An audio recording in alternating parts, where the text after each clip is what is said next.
worries. One of the things that we wanted to do with this particular webinar, Otis, if you want to advance, is talk about not just coronavirus, but the almost inevitable recession that it will bring with it. So we're going to use the 2007 and 2009 recession as a comparable, keeping in mind that this is very different. A lot of the names I see on the participant list are people who are heavy in peer-to-peer fundraising. And so the coronavirus lends an additional and unknown element to what's happening, in that we are event-based. Bringing people together, for the most part, is where the bulk of the peer-to-peer money is. So we understand that that's different. We also want to make clear that, hey, we've never been through a global pandemic before. We've never written messaging for a global pandemic before. So what we're bringing to bear are my 30 years of nonprofit fundraising experience and Otis's social psychology background to bear on the subject. That said, you guys are going to know some things that we don't know. We've been trying to bring together different groups of people to find out what's working, what's not, what are people trying, what crashed and burned, what took off, all of it. So we're trying to congeal this information into consumable bites for our clients. And today's session is one such piece. So Otis is going to talk to us about the analogies that exist between the prior recession and now. And then we'll also talk about crisis messaging. You'll see an email on screen that he's going to go through that will be part of the packet you get from us. So no need to try and screenshot. You'll get it in a copy and pastable form, and we hope you use it in good health. The messaging that you see, it's going to be an email that we're going to work through, but that can be repurposed in many different ways. So with that, I am going to turn it over to Otis. Thank you. Yeah, my first pandemic. But not my first recession. Many of you were probably in the nonprofit sector. I was not during the 2007-2009 recession. So I went back and I did some research on that. Johns Hopkins did a great study in 2010, kind of a postmortem on what nonprofits had done, what they'd been through, what the outcomes were. And they had some very interesting findings. The first was they surveyed thousands of nonprofits, all different sizes and so forth, and they found that 83% had been stressed financially from 2008 to 2009, and then 40% said, in fact, the stress was severe or very severe. And not surprisingly, 51% of the nonprofit survey had declining revenue. And it looked like this. 51% overall were down between 5 and 10%. Many were down, half of that was a quarter were down 10% or more.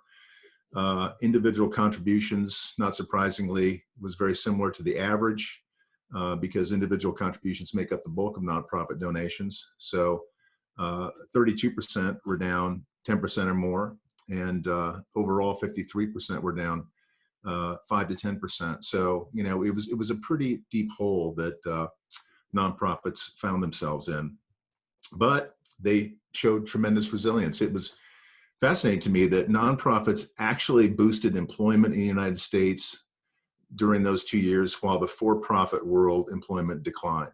So nonprofits were an actual boost for the economy during the recession, it turns out. And looking back, more than 2/3 of them said that they were successful or very successful in coping with the financial crisis. And 3/4 of the organizations polled were able to either maintain the same level of service to the people they served or actually to expand it, especially true if the service was to vulnerable populations. And how do they do that? Well, a variety of ways. Many of them tighten their purse strings. They cut costs and so forth, but they weren't hesitant to step up their marketing and advocacy efforts, and the majority launched new or expanded fundraising efforts during that time as well. So they were very aggressive in terms of getting out of the financial hole. And this last slide I'm going to show you here, I know it's hard to see. Don't adjust your monitor. It's not your screen. It is hazy, but I thought it was so important. This was from Blackbaud, and it looks at 2 lines. The top blue line is overall revenue, and the bottom line is number of donors. And you'll notice at the start of the recession, it took 3/4, a full 9 months for revenues to start to decline. So what that tells us is that revenue really lags behind the general economy. And although the number of donors declined, the existing donors made up for the decline in revenue lost by some of the donors by donating more. So the net revenue was really offset by the existing donors. And then as soon as the recession formally ended, you had a little bit of a lag again, and then revenue started to pick up again.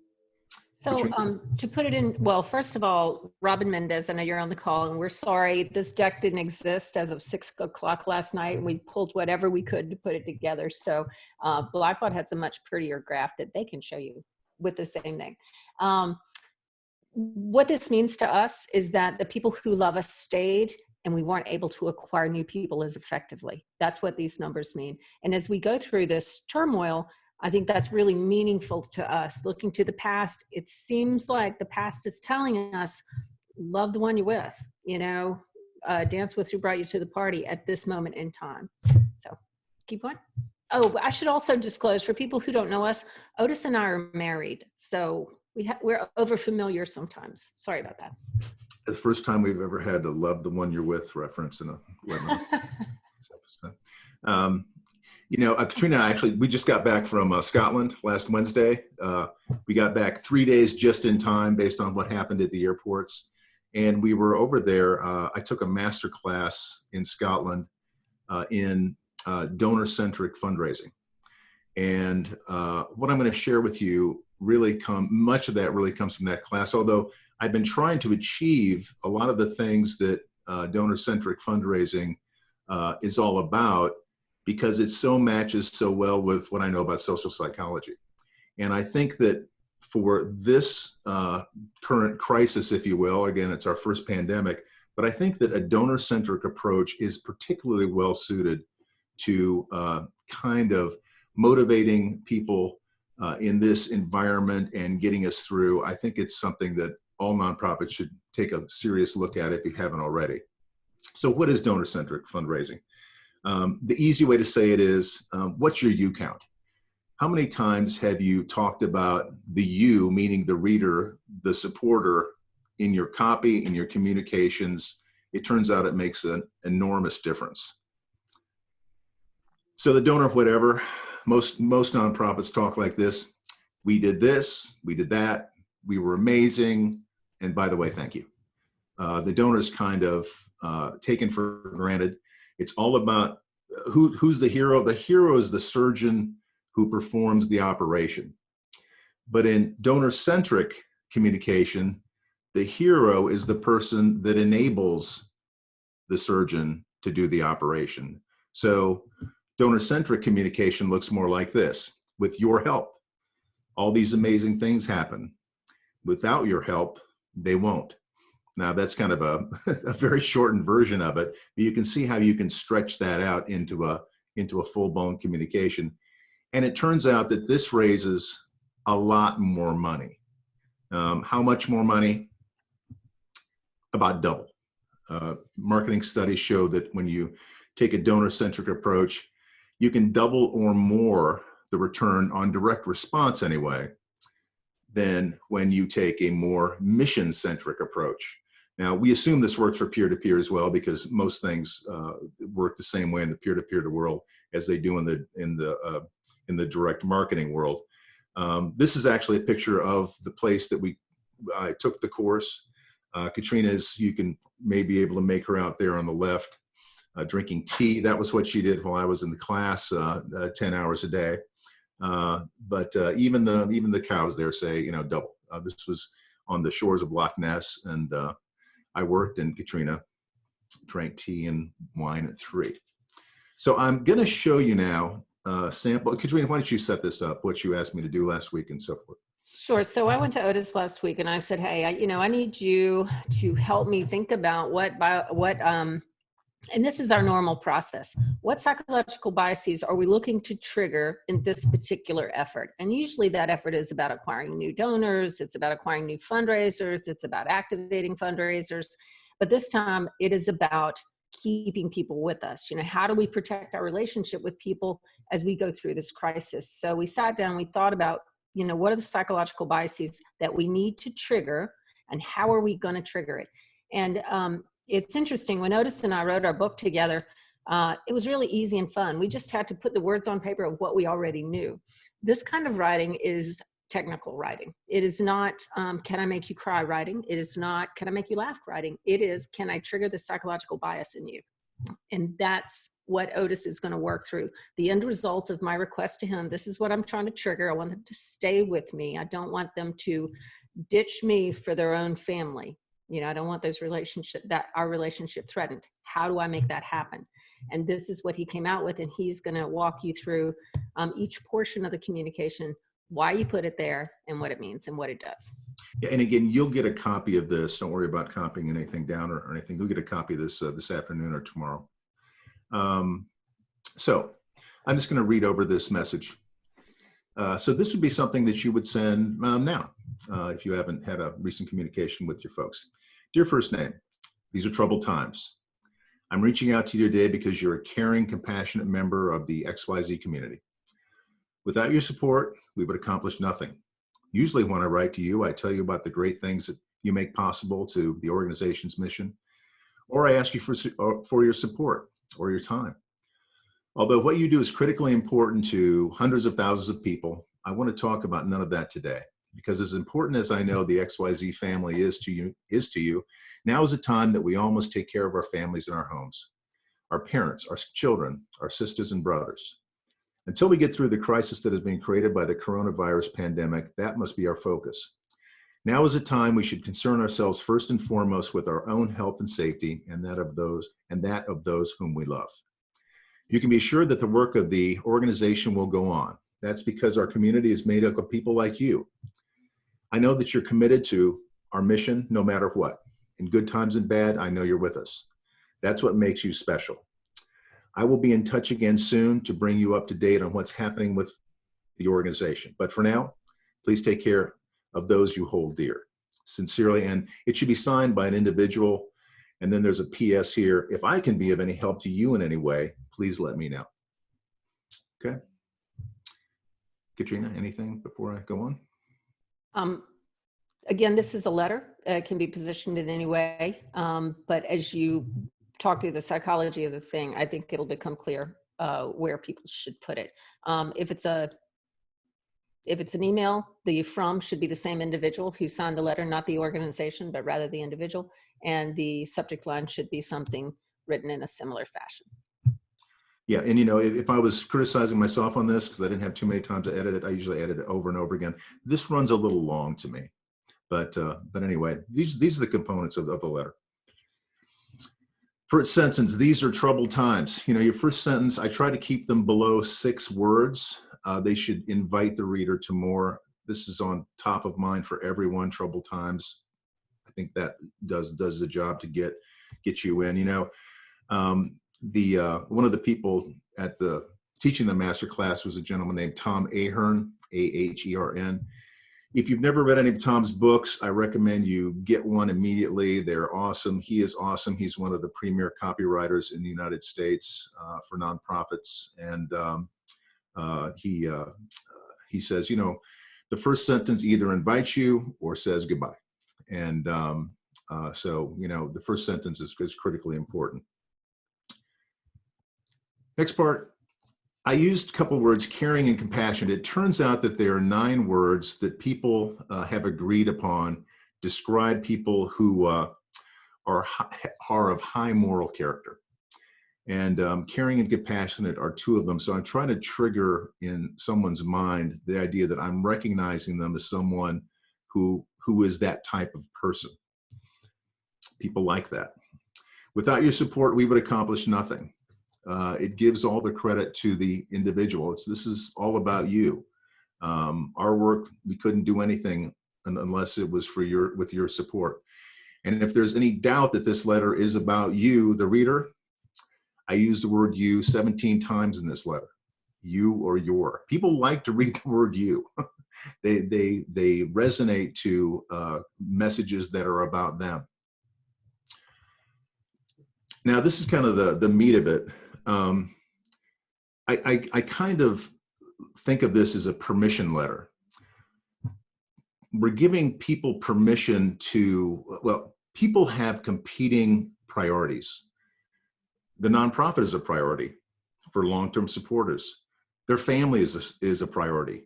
And now these two priorities are starting to compete. And so it creates a condition that psychologists, you've probably heard the term, psychologists call cognitive dissonance.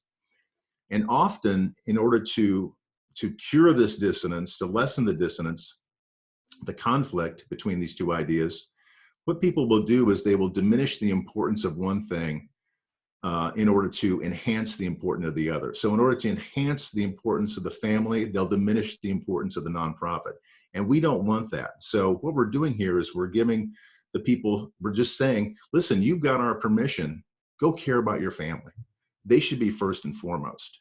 And so by us doing that proactively, it kind of keeps that cognitive dissonance from building up. And the problem with the cognitive dissonance thing, I don't want to go on about it, but when people diminish the nonprofit, it will tend to persist in time, and you don't want that to happen. So this short circuits all that. So Otis, just to reiterate, because I think that's probably the most important thing you'll say, if I force a choice by asking for money at a time when my target's mind is completely focused on their family or their own health, then that choice that they make, which is clearly going to be their family or their own health, is going to persist and impact my future relationship with that constituent. Absolutely will. It absolutely will. And that's why, again, that's why I call this a permission letter. Okay. You have our permission to care about your family first and foremost. That's what you should do. Okay. I just wanted to say, we had one question, and anyone can put questions in the Q&A and we will answer them real time. What are the other 7 words was one of the questions. And you can answer that after this letter if you want to. I'll have to look them up. Okay. This kind of language too is, this is the kind of language that a trusted other would say to you. Go take care of your family. Boy, people that you trust, those are the kind of people that say these kinds of things. All right. So the close, I'll be in touch again soon to bring you up to date on what's happening with the organization. So listen, what we've said is, listen, it's fine. You go focus on your family, but this implies that I know that the organization is still important to you, and I'm going to get back to you with some information about it soon. And then we reiterate this, but for now, please take care of those you hold dear. Again, that trusted other language. And then we close with, P.S. if I can be of help to you in any way, please let me know. Again, trusted other language. And the P.S. I've never appreciated this before the last year. I'm learning all the time about copywriting, as much copywriting as I do. P.S. is kind of the last first sentence. It turns out that people will read the first sentence and then they'll often read the last sentence. So copywriters call this the second first sentence. And so the P.S. is really, really important. So that's how the letter plays out. Katrina, I thought you had one more screen on this letter. Is that true? Maybe I do. Nope, I don't. I think we missed one. Did we hit the U's? I did. Yeah, 17, okay. 17 times. Yeah, exactly. I must have been gazing adoringly at you at that moment. I'm sorry. Oh, right. Okay. So again, my job is to help you use this tactically. So this kind of language can be repurposed into your homepage. It can be repurposed on your event site. It can be used, this kind of language, as you talk about rescheduling your event, deferring your event, or even canceling your event. Again, making it donor-centric is always a good idea, but right now, it is the only path to maintaining a relationship with a constituent. We can't make them make a choice, and we have to keep it about them. One of the heretical things that we've been saying out loud recently, because we're old now, I guess, and more brave than we used to be, is that a lot of the behaviors, the positive behaviors we see from constituents are engendered not by love of the mission, but by the way you make them feel, by the satisfaction that they get through language like this. That kind of satisfaction is mission independent, which is another whole hour-long webinar that we could do and have great fun with. But anyway, this is the kind of language that can permeate your communications at this time and help maintain your relationships. And what we're really trying to do is, in this moment when we can't actually ask for money, because that would just be completely tone deaf, what we can do is prime the pump for later. And that's what we're trying to do. We're trying to get them in a situation where we're not diminishing their affinity to us. We're in fact growing their affinity to us. One of the researchers that we're working a lot with right now, Dr. Jen Shang with the Institute of Sustainable Philanthropy, has done considerable research about when we fundraise this way, when we talk this way, I can actually increase affinity as I fundraise. And that's the sustainable part of it. We can increase affinity as we do this and carry this language on through to fundraising. So, Otis, back to you. Do we want to see if there are any questions before I go to the next part? Yes. Nope, I think we're good right now. All right. Well, you know, we talked about the recession and how this recession was going to be different than the last recession. It's not just about money. It's about things that really hit people very close to home. You know, so these are the personal effects. Just there are many more. These are just some things I picked out. You know, social distancing is really hard for people. Man, it's hard for people. And people are going to feel increasingly isolated. They're going to feel more and more stress. I started thinking today, I'm not sure I should go get a haircut. I mean, you know, that sounds ridiculous, but these kinds of things are stressful. I went into a Kroger and they didn't have any potatoes. That's just stressful for people. It gave me a bad feeling and it persisted all day. And, you know, the other thing about this coronavirus pandemic is we're just powerless. We can't even go get tested right now. It's just an incredible sense of powerlessness on all kinds of aspects of our life. The NCAA tournament got canceled, for Christ's sake. You know, I can't even watch sports anymore. So it really permeates so many aspects of our daily life. It's much different than the economic recession. And, you know, but nonprofits have a big gift they can give people. Involvement in nonprofits, there's been a lot of studies of this, mitigates the negative effects of stress in many, many ways. It turns out just having the opportunity to do something good for somebody else makes your whole life less stressed.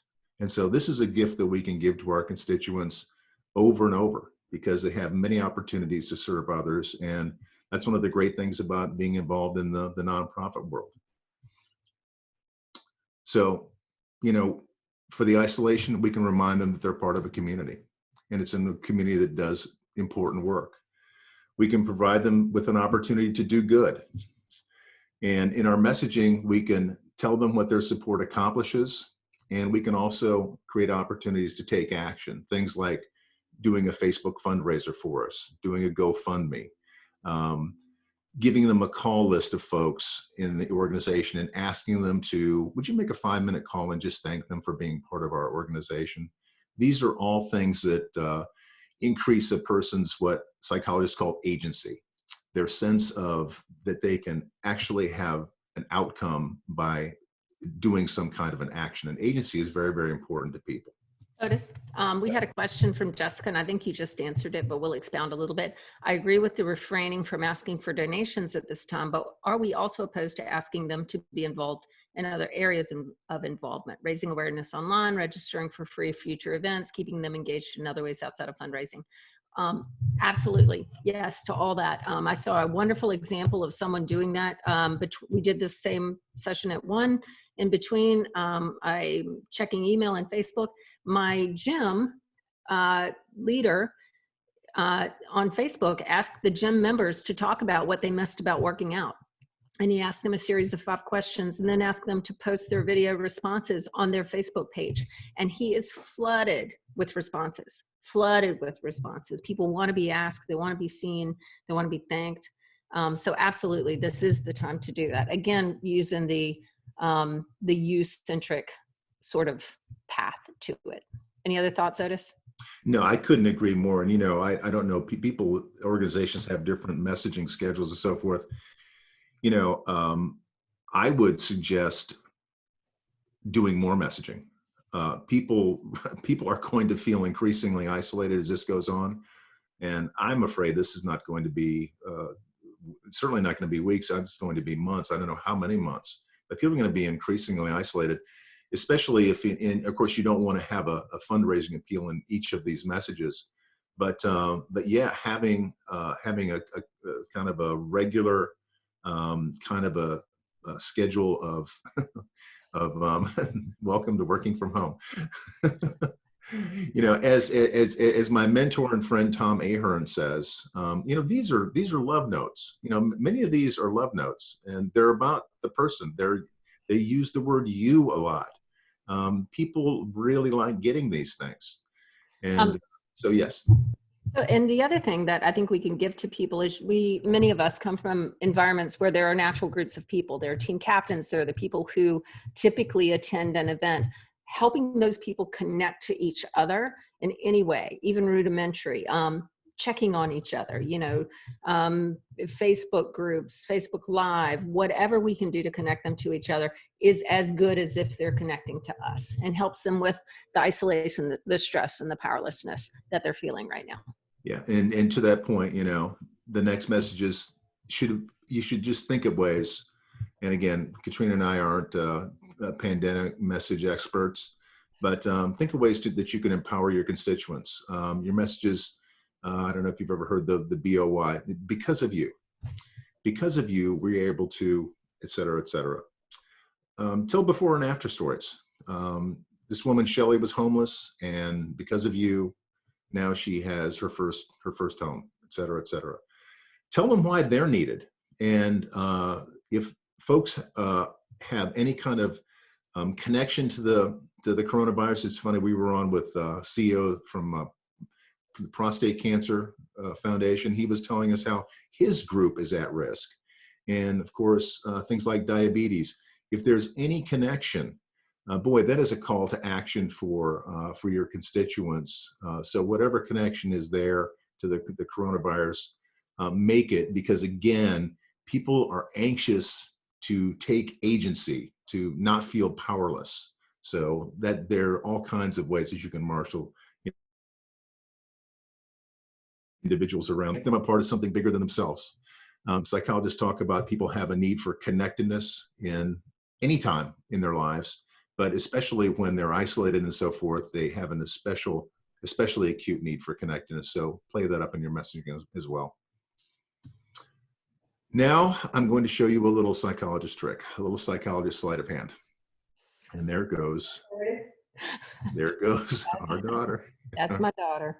Okay. Say hi, Anna. Hi, Otis. Well, actually, it's a lot of people. So this is my daughter, Anna. Anna Hey, is, Otis. well, it's a lot of people. Okay, you got to go now. Hi. Hey, buddy. Okay. Everybody. So this is my daughter, Anna. She is not at her day support today. She's home with us. Cheeky dinner, Otis. Yep, Right. that's life. Anyway, okay, keep it on. Okay, I'm going to show you a little psychologist trick. I'm going to show you a survey. Again, you're going to get a copy of this tomorrow. Don't worry about writing it down. Now, usually we're used to thinking about surveys as, oh, we'd like to gather some information. Full disclosure, in this survey, we don't care about the information at all. All right, here it is. Dear first name, we'd like to know how you think the coronavirus will affect the XYZ Foundation. Please check the statements that you agree with below. Despite the coronavirus, the work of the XYZ Foundation is important and needs to continue.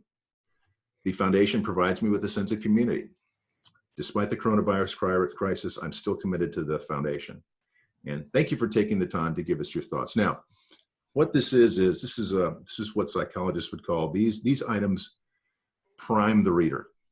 Okay, it activates their sense of community with the foundation, their sense of commitment with the foundation, and it emphasizes the fact that, again, we were talking about these competing priorities, that, listen, despite the coronavirus, that this is something that's still important to you. So we would send this out perhaps after the initial email that I sent you. And then for those that respond, we follow up with something like this. Dear first name, wonderful you. It's all about you. Thank you for responding to the survey we sent to our community yesterday. What you told us was very valuable. So I've said you three or four times. As I promised in my earlier email, I want to give you an update on XYZ's mission. Because of you, and then we would have a story about an individual or, whatever is compelling to your before and after story. And then we would end with the request. Not necessarily a request for money. It might be a request to go on Facebook and like the organization's page or, something. But get them a request for them to take action. Might not be a donation at this time. Otis, question from Jason, who says, would that kind of survey work on social media, or is this just really a direct communication situation? Any way that that the reader thinks that they're actually getting it back to you. They have to, kind of the trick is they have to send it to you some way. Yeah. So if they answer it on social media, and it appears that we're collecting the data, that's all that's required for the priming effect. It is. And of course, you do have to collect the information about who is actually responding to your survey in order to then thank them and so forth. All right. Okay, good news. The compost has been taken out. Great news. Okay, that's over. All right. Okay.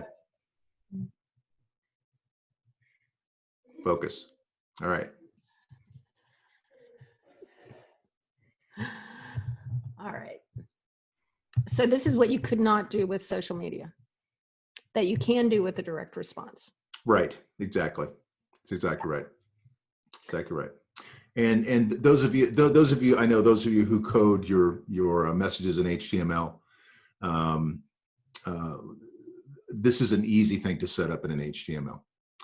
It's also an easy and quick thing to set up in something free like SurveyMonkey. So if you don't have a huge list, this is a very easy thing to do.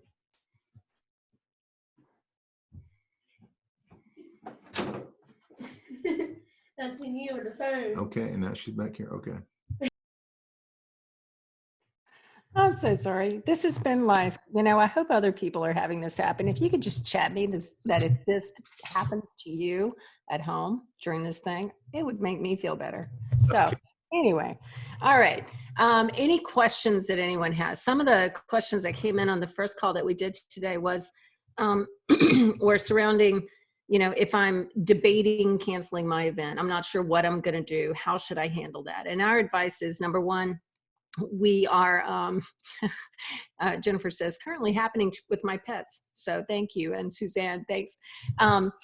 So first and foremost, we couldn't advise you on which decision to make in terms of whether to cancel or defer, since that is, there's so many different variables in that decision, where you are in proximity to your event, what your investment is already, can you go virtual, can you push it to the summer? So that's a lot of different decisions. But what I can say is that if you can make your participants connected to that decision, that's going to be helpful. If they feel like they're helpful in writing that story, like, that they were part of making that decision, I think that would be helpful. Again, going very you-centric on it.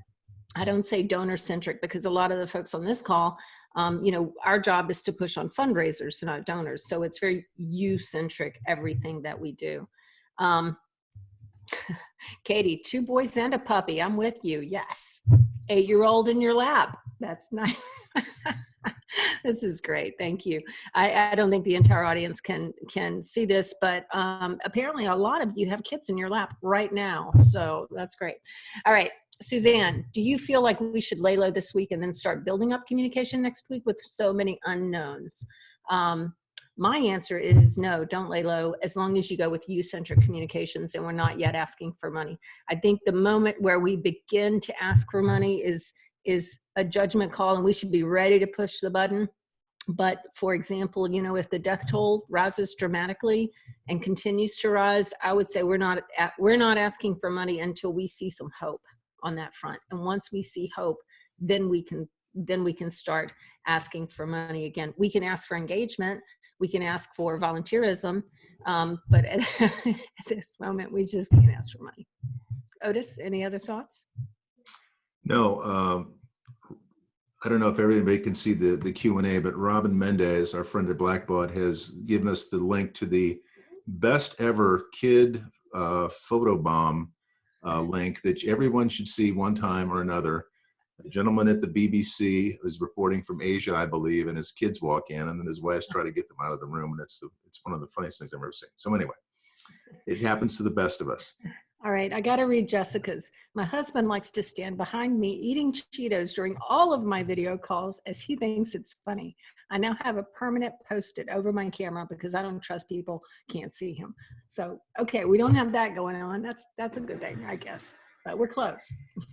So, all right. Oh, there you go. Thank you for that. Everybody take a look at that. Again, Suzanne, do you think it's important to communicate if we are postponing the event before we have a new date and location? Personally, I think it's okay to say we're making a decision and we could use your help in making it. What are your thoughts? Another potentially meaningless survey, carefully worded so that people don't become upset because you didn't take their advice, but knowing that you are trying to make the best decision possible with them in mind is positive. Lindsay. We have an event coming up this summer in July that is a peer-to-peer fundraising event with a low registration fee, $25, but high minimum fundraising, $1,000. Would this fall into the volunteerism category or in the fundraising category to push this out? And by push it out, I assume you mean push it to later in the year. I think that's what you mean. All right. Would this fall into the volunteerism category? I think we are in the fundraising category there, except for your volunteer leadership. If you have volunteer leadership installed on that event, that would be pretty darn handy because they can help you make this decision, which is very youth-centric, and most of the revenue we found is connected to that volunteer leadership committee. If there is no volunteer leadership committee, I think you gotta go out to the audience with, again, a youth-centric sort of survey about, what do you want? Now, your decision may have nothing to do with the answers, but expressing, I want to hear from you, I want to understand what you want, I think would be powerful. The decisions about when to reschedule are really fraught. They're difficult right now. Nobody's having it easy. We've convened several meetings of CEOs and national peer-to-peer directors. And from some of the big guys, what I'm hearing is they're going to push to the middle of the summer because their interpretation of what the CDC is saying is that there will be at least a lull during the summer of infections. So they are pushing it to there, and then they're going to make another judgment call closer to that time. So, again, digging deep into each situation, I think, is required to make the best decision. But in any case, youth-centric is definitely the way to go. From Christy, any recommendations for direct mail or communications with longer production cycles? That I'm guessing you mean more expensive print pieces. Well, I think the good news is youth-centric communications are always good. They are simply required right now. So I would go down that path, restructuring the mindset of copywriters or having other people like Otis do the copywriting where you are safe, you are in a good space, and you're not, the primary thing we're making sure we're not doing right now is forcing a decision. If we have to make you decide between your family and us, they're going to pick their family. So, do we ever really want to do that? Probably not. But, short-term communications, I would say, are more electronic and are very much backing off, go take care of you folks. We're always here. You're part of us. And then later moving into the ask once we see some hope on the horizon. Hopefully that helps. Anybody else? Chris asked, could we survey the participants about what they would like to see happen with the event? This is her suggestion: postpone, virtual, etc. Then say, you wanted us to do X and we listened, and then do what we wanted. So, as long as you're comfortable, you're okay with taking the answers that they gave you, and then do what we wanted anyway. I get it. Yes, I agree with you, because you're going to have other considerations. So, I still see 77 people on this call, which says to me somebody is waiting for somebody else to ask a question because you don't want to, or everybody would have ditched. So be brave, throw it out there. Everybody's learning here. Tell us what is running around in your head and worrying you. Anything closely related to this, we will answer today. From Laura, we have fundraisers that take place inside offices. Each staff member pays us $5 to wear jeans or other themed clothing on a pre-scheduled day in their office. They don't necessarily have to be in the office to participate. We could do this virtually, but we never have. Any recommendations for March and April scheduled events? Well, number one, safety first. So they're probably not at work, and your only choice is virtual if you keep it now. If you defer, there's the potential you could take it live.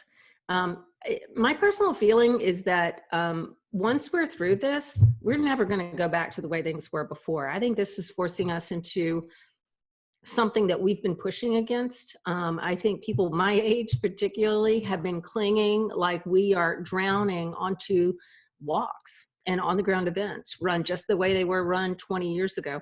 This will change us. So I think experimentation with the, like, we don't know, but we're going to try this, and being accepting of failure if it does work, and sharing it if it, accepting a failure if it doesn't work, sharing it if it does work.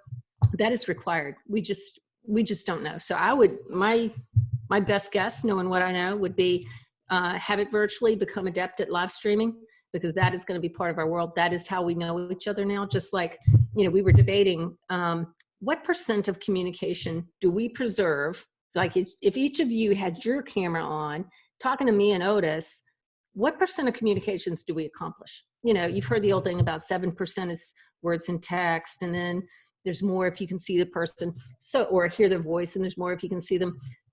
I haven't seen studies on it, but I have a feeling that doing this, what we're doing right now, we're getting a long way toward being in the room without being in the room. I mean, except for smell, what else is there, right? There are psychologists, therapists that have never been in the same room with their patients, their and clients. it's very effective. And it's very successful, yes. Yeah, so I think we're going to have to get good at this.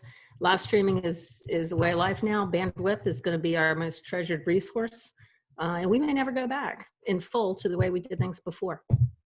Erica, let's see. Erica, hi. This we have decided to turn into an April in-person luncheon to a Zoom meeting.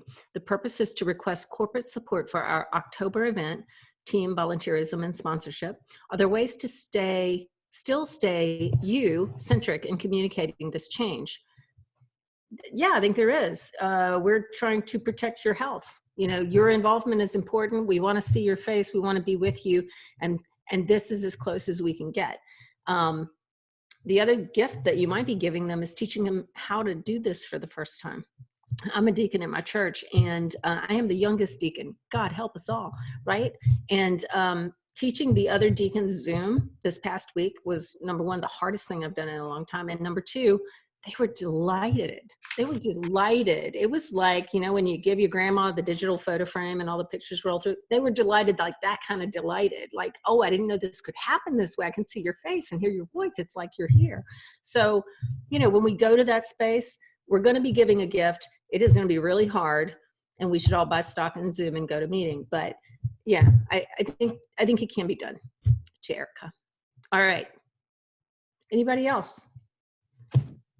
People are being shy. They want to talk. I can tell because they're still here. Or are you just bored? I wish we could all come on camera and I could see A, what are you dressed in? B, what kind of animal is on your lap? And C, what are your kids doing right now? Or is your husband eating Cheetos in your ear?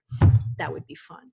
So, all right. I don't see any more questions. This was great. You guys were great. Thanks for meeting my family with me. That was wonderful. Oh, and, did I find the rest of my most important words for donors? Let me look them up right here. That's what 70 people are waiting for right now, Otis. They're waiting for. All right, here they are. They are caring, compassionate, fair, friendly, generous, helpful, hardworking, honest, and kind. So these words come out of work by Dr. Jen Shang, whom I mentioned earlier, and we actually have her on an hour-long webinar Kelly will help us with the date and time of that. But Jen's research is into finding out, number one, what kind of words do people use to describe themselves, and then using those same words back on the same people, and what it does to direct response fundraising. And the answer is it does a lot, as in doubling it. So that will be in April sometime. Kelly, do you know the date and time of that? Yes, it's Wednesday, April 15th at 1 p.m. Eastern. Great. So we'll send that out with the packet. That'll go out tomorrow. We did this at 1. We did it at 4. At 1 o'clock, there were no small children, animals, nothing in the thing. So we'll probably use that recording and not this one. I just want to echo Katrina's recommendation to go to hear Jen Shang. She is transformative. Her research will make a huge difference in what you want to do first, and hopefully what you accomplish down the road. She has been studying this for 10 years. She is the world's only philanthropic psychologist. So that is what the niche that she has carved out, and her work is amazing. And so I urge everybody to take the time to hear her webinar. All right, everyone, thank you so much. Thanks for putting up with life the way we live it now. Hey, here's a movie recommendation for you. The Way We Live Now. It is an apocalyptic sci-fi movie that is pretty good and will make you feel great about the way we live now. So enjoy. All right. Talk to you all soon, I hope. Bye-bye now.